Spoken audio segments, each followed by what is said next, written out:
Hi నమస్తే, welcome to Myra media. నేను మీ కేవీఆర్.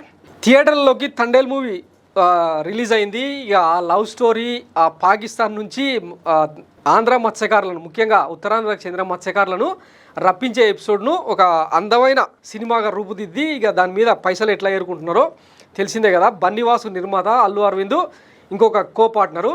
ఈ నేపథ్యంలో ఇక వీళ్ళ రివ్యూ సంగతి మనకు అనవసరం. బట్ ఈ మూవీకి ఒక ఇన్స్పిరేషన్ ఏంటంటే తండేల్ రామారావు అనే ఒక వ్యక్తి, ఆయన భార్య నిండు గర్భిణి అయ్యి గతంలో అంటే 2018లో 2017లో ఆమె మత్స్యకారులు అంటే ఉత్తరాంధ్ర నుంచి మత్స్య సంపద కోసం గుజరాత్ తీరం దాటిపోయి పాకిస్తాన్ బార్డర్లో చేరిన నేపథ్యంలో పాకిస్తాన్ నేవీ బృందం ఇంచుమించు 21 మందిని అరెస్ట్ చేసి పాకిస్తాన్ జైళ్లలో ఉంచింది. అది చరిత్ర. దాని ఆధారంగా అక్కడ అంటే పాకిస్తాన్ జైలు నుంచి ఒక్కొక్క లెటర్ రాయాలంటే ఇంచుమించు 2000 రూపాయలు, అంటే మన కరెన్సీలో 2000 రూపాయలు పోగేసుకొని ఉత్తరాలు రాస్తే తప్ప అక్కడ అసలు వాళ్ళు బతికున్నారో చనిపోయారో కూడా తెలుసుకోలేని పరిస్థితి ఈ మత్స్యకార ఫ్యామిలీలది, కుటుంబాలకు. సో ఆ కథనాన్ని ఇప్పుడు తండేల్ రూపంలో సినిమాదిగా తీసి దాని మీద పేలాలు ఏరుకుంటున్నారు. అది దాని గురించి లాస్ట్లో మాట్లాడుకుందాం. అయితే అప్పట్లో సుష్మా స్వరాజ్, ఆమె నిండు గర్భిణి అయిన తండేల్ రామస్వామి భార్య నిండు గర్భిణి అయిన కూడా ఒక భయంకరమైన న్యాయ పోరాటమే చేసింది. తన లేఖల ద్వారా వివిధ సందర్భాల్లో అప్పట్లో సుష్మా స్వరాజ్ కేంద్ర మంత్రిగా ఉన్నప్పుడు, ఆమె ఇప్పుడు దివంగతురాలు అయిపోయింది, కానీ ఆమె దృష్టికి తీసుకెళ్ళి ఎట్లాగైనా విడిపించండి అని చెప్పి మొరపెట్టుకున్నది. అదే సందర్భంలో ఆంధ్రప్రదేశ్కు ఎన్నికలు జరిగినాయి 2017లో. వీళ్ళందరూ కూడా పాకిస్తాన్కి వెళ్ళి అరెస్ట్ అయ్యి అక్కడ జైళ్ళలో మగ్గిపోతూ ఉంటే ఆ విషయం ఉత్తరాంధ్రలో వైఎస్ జగన్మోహన్ రెడ్డి 3500 కిలోమీటర్లకు పైగా సుదీర్ఘ పాదయాత్రను శ్రీకాకుళం జిల్లా ఇచ్చాపురంలో ముగించిన సంగతి తెలిసింది కదా. ఆ సమయంలో వైఎస్ జగన్మోహన్ రెడ్డికి ఆ విషయం తెలిసి అంటే ఆ మత్స్యకార బృందాన్ని పిలిపించుకొని మాట్లాడి వాళ్ళ బాధలు ఏంటన్నది తెలుసుకొని ఒక ప్రామిస్ చేస్తాడు. అదేందో ఒకసారి మీరు చూడండి. వీళ్ళకి తెలియక బోట్లు పాకిస్తాన్ సరిహద్దుల్లోకి పోయిందని పాకిస్తాన్ నేవీ వాళ్ళు వచ్చి అరెస్ట్ చేస్తే ఈ రాష్ట్ర ప్రభుత్వం కనీసం పట్టించుకుందా అని అడుగుతా ఉన్నాను ఈ మత్స్యకార సోదరుల గురించి. ఇవాళ ప్రతి మత్స్యకార సోదరుడికి నేను భరోసా ఇచ్చి చెప్తా ఉన్నా, ఖచ్చితంగా మా రాజ్యసభ సభ్యులను ఇద్దరిని ఇచ్చి ఆ మత్స్యకార సోదరుల కుటుంబ సభ్యులతో పాటు కలిసిపోయేట్టుగా కేంద్ర మంత్రి దగ్గరికి వాళ్ళు వెళ్ళి రిప్రజెంట్ చేసి మన వాళ్ళను మళ్ళీ వెనక్కి తిరిగి తీసుకొచ్చేట్టుగా చేస్తామని చెప్పి హామీ ఇస్తా ఉన్నారని చెప్తా ఉన్నా. విన్నారు కదా. తెలియక బోట్లు అప్పట్లో అంటే ఇచ్చాపురంలో తన పాదయాత్రను ముగింపు చేస్తూ ఒక పైలాన్ను కూడా ఆవిష్కరిస్తున్న సందర్భంలో జగన్మోహన్ రెడ్డి ఇచ్చిన స్పీచ్ అది. తర్వాత అధికారంలోకి వచ్చిన తర్వాత వాళ్ళను విడిపించుకొచ్చి కేంద్రం మీద ఒత్తిడి తీసుకొచ్చి మోపిదేవి వెంకటరమణ, అప్పటి రాజ్యసభ సభ్యుడు, మత్స్యకార సామాజిక వర్గానికి చెందిన మోపిదేవి వెంకటరమణను ఒక టీంను ఏర్పాటు చేసి రెగ్యులర్గా కేంద్ర ప్రభుత్వంతో సంప్రదింపులు జరిపిస్తూ పాకిస్తాన్ మీద ఒత్తిడి తీసుకొచ్చి ఆ 21 మందిని విడిపించుకొని వచ్చింది జగన్మోహన్ రెడ్డి సర్కార్. అదే క్రమంలో అంటే వాళ్ళు ఇంకా జైల్లో మగ్గిపోయి ఉన్న సందర్భంలో జవసత్వాలన్నీ కోల్పోయి ఉంటారు కదా, అప్పటికప్పుడు ఉపాధిని ఎత్తుక్కోవడం కష్టమవుతుందని చెప్పి పెద్ద మనసుతో మానవతా దృక్పథంతో జగన్మోహన్ రెడ్డి సర్కారు ఒక్కొక్కరికి 5 లక్షల చొప్పున ఆ మత్స్యకారులకు సాయం కూడా చేసింది. ఇక ఇప్పటి నుంచి ఆ మత్స్య సంపద కోసం తీరాలు దాటుకుంటూ వెళ్ళే దానికంటే ఇక్కడే ఉండి మీరు పని చేసుకోండి అని చెప్పి 5 లక్షల రూపాయల ఆర్థిక సాయం కూడా అందజేసింది. అప్పుడు మత్స్యకారులు ఆనందం ఒకసారి చూడండి. జగన్మోహన్ రెడ్డి గారు ఆంధ్ర రాష్ట్రంలో ముఖ్యమంత్రి గారని చెప్పి మా ముఖ్యమంత్రి జగన్ గారు మమ్మల్ని గ్యారెంటీగా బయట తీసుకెళ్తారు అని చెప్పేసి అనుకున్నారు. అసలు ఎవరో కానీ మీలో నేనే సార్ మాట్లాడి మాకు ప్రాణం పోతారు సార్. మీ అందరికీ కూడా పోయేటప్పుడు చెప్పులు కూడా ఇస్తారు, 5 లక్షల రూపాయలు ఇస్తారు. దాంతో ఇంకా మళ్ళీ అక్కడికి పోకుండా ఆ డబ్బుతో ఇక్కడే ఏదన్నా స్థిరపడేట్టుగా ఏదైనా ఉపయోగపెట్టుకున్నాను. Okay sir, thank you sir. ఎంత పెద్ద కృషి చేసినటువంటి జగన్మోహన్ రెడ్డి సర్కార్ మీరు ఏ విధంగా మాటలు వర్ణిస్తారు? ఈయననే తండేల్ రామారావు.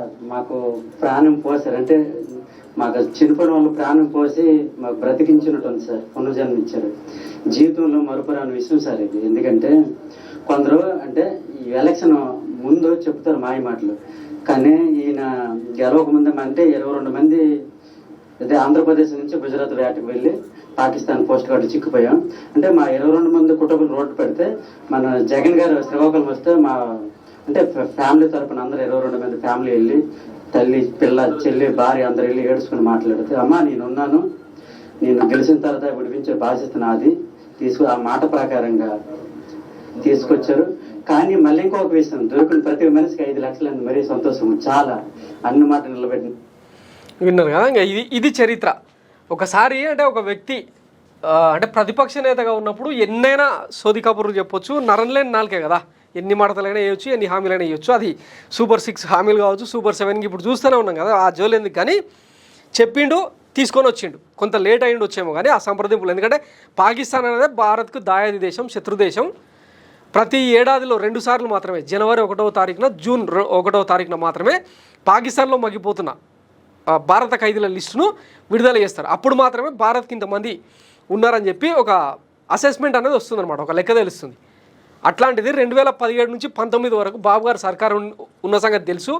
ఇదే తండేల్ రామారావు, ఇప్పుడు మీకు చూపించిన తండేల్ రామారావు భార్య చాలాసార్లు కూటమి సర్కారుకు, గతంలో అంటే ఎన్డీఏ సర్కారుకు మొరపెట్టుకున్నది. సుష్మా స్వరాజ్ను స్వయంగా కలిసి ఆమె అప్పీల్ కూడా చేసుకున్నాయి, అయినా కూడా సాధ్యం కాలేదు. కానీ మరి జగన్మోహన్ రెడ్డి హయాంలోనే ఎందుకు సాధ్యమైంది? ఇది చరిత్ర. అయితే అట్లాంటి సినిమాను ఇప్పుడు వక్రీకరిస్తూ ఏ ఒక్కడైనా జగన్మోహన్ రెడ్డి మమ్మల్ని విడిపించింది, మా ప్రాణాల్ని నిలబెట్టింది, మాకు పునర్జన్మనిచ్చింది అని చెప్పి మాట్లాడించే ప్రయత్నం చేశారా?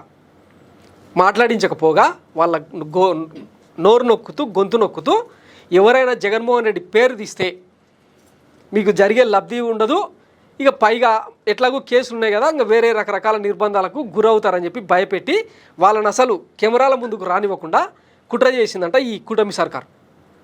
సో ఇదే అనమాట, ఎవరికో పుట్టిన బిడ్డను మన బిడ్డ అని చెప్పుకోవడం ఇంకా మనకి ఎట్లాగో అలవాటే కదా.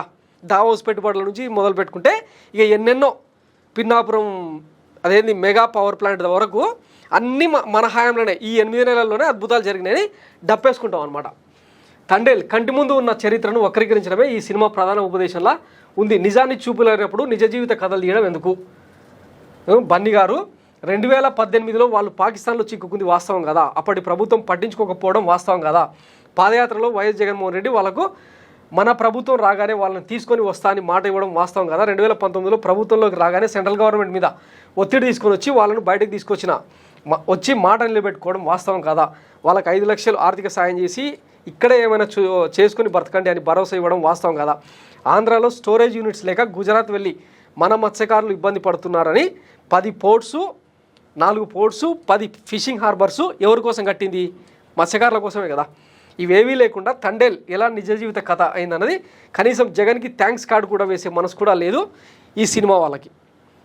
సో సినిమా అనేదే ఒక క్రియేటివ్ లిబర్టీ, లొడపీసు అని ఏవేవో చెప్తుంటారు. కానీ సరే, ఒక వాస్తవ గాథ ఆధారంగా తెరకెక్కిన సినిమాలో కనీసం క్రెడిట్స్ ఇచ్చే సోయి కూడా లేకపోతే వీళ్ళని ఏమనాలి? ఇంకా దీని మీద ఇక నానా రాద్ధాంతం.